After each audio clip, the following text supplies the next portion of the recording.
বাংলাদেশের রাজনীতিতে ফের উত্তপ্ত মন্তব্য। ভারতের ছায়াতলে কোনো দলই ক্ষমতায় আসতে পারবে না বলে সোজা সাপটা ঘোষণা দিয়েছেন জাতীয় নাগরিক পার্টির উত্তরাঞ্চলের মুখ্য সংগঠক সার্জিস আলম। তিনি শুধু আওয়ামী লীগ নয়, বরং সব রাজনৈতিক দলকেই হুঁশিয়ারি দিয়েছেন, জনগণের রায় এড়িয়ে কিংবা বাইরের শক্তির আশীর্বাদে ক্ষমতায় আসার স্বপ্ন দেখলে তা কখনোই বাস্তবায়ন হবে না। রাজধানীর শাহবাগে জাতীয় জাদুঘরের সামনে এনসিপির বিক্ষোভ সমাবেশে এসব বক্তব্য দেন সার্জিস আলম। যুক্তরাষ্ট্র সফররত দলটির নেতাদের ওপর আওয়ামী লীগের হামলা ও ডিম নিক্ষেপের ঘটনার প্রতিবাদে এই সমাবেশের আয়োজন করা হয়। সমাবেশে সার্জিস আলম বলেন, ২০২৪ সালের গণ অভ্যুত্থান কেবল শেখ হাসিনা কিংবা ফ্যাসিস্ট আওয়ামী লীগের বিরুদ্ধে ছিল না, সেই অভ্যুত্থান ছিল বাংলাদেশে ভারতের আধিপত্যবাদের বিরুদ্ধেও।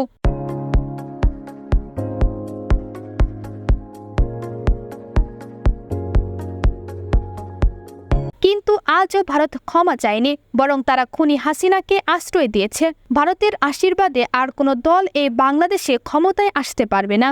তিনি বিএনপিকে উদ্দেশ্য করে প্রশ্ন রাখেন, জনগণের আস্থা হারিয়ে কি তারা ভারতের সঙ্গে নেগোসিয়েশন করে ক্ষমতায় আসতে চায়? আওয়ামী লীগের পিঠ চাপড়ে জাতীয় পার্টির সঙ্গে আঁতাত করে আবারও কি ক্ষমতায় যেতে চায়?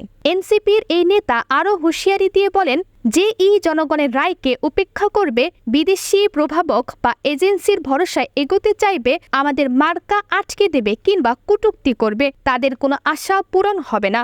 সার্জিস আলম স্পষ্ট জানিয়ে দেন, বাংলাদেশের রাজনীতিতে আওয়ামী লীগের অধ্যায় শেষ। তিনি বলেন, প্রকাশ্যে তো নয়, অন্তত মনে মনে যারা আওয়ামী লীগকে বিরোধী দল বানানোর চিন্তা করছেন, সেই চিন্তাও বাদ দিন। ছাত্র জনতা ইতিমধ্যে আওয়ামী লীগের অধ্যায় বন্ধ করে দিয়েছে। ভবিষ্যতে আর কোনো নির্বাচনে আওয়ামী লীগ অংশ নিতে পারবে না। জাতীয় নাগরিক পার্টির এই বক্তব্য ঘিরে রাজনৈতিক অঙ্গনে নতুন করে আলোচনা শুরু হয়েছে। ভারতের ভূমিকাকে সরাসরি ইস্যু করে এমন স্পষ্ট মন্তব্য তা আবারও প্রমাণ করছে, বাংলাদেশ রাজনীতির কেন্দ্রবিন্দু এখন কেবল অভ্যন্তরীণ শক্তির লড়াই নয়, বরং আঞ্চলিক প্রভাব ও আধিপত্যের বিরুদ্ধেও এক দীর্ঘ সংগ্রাম। তামান্না আক্তার মীরা, আগামী সকাল নিউজ, ঢাকা।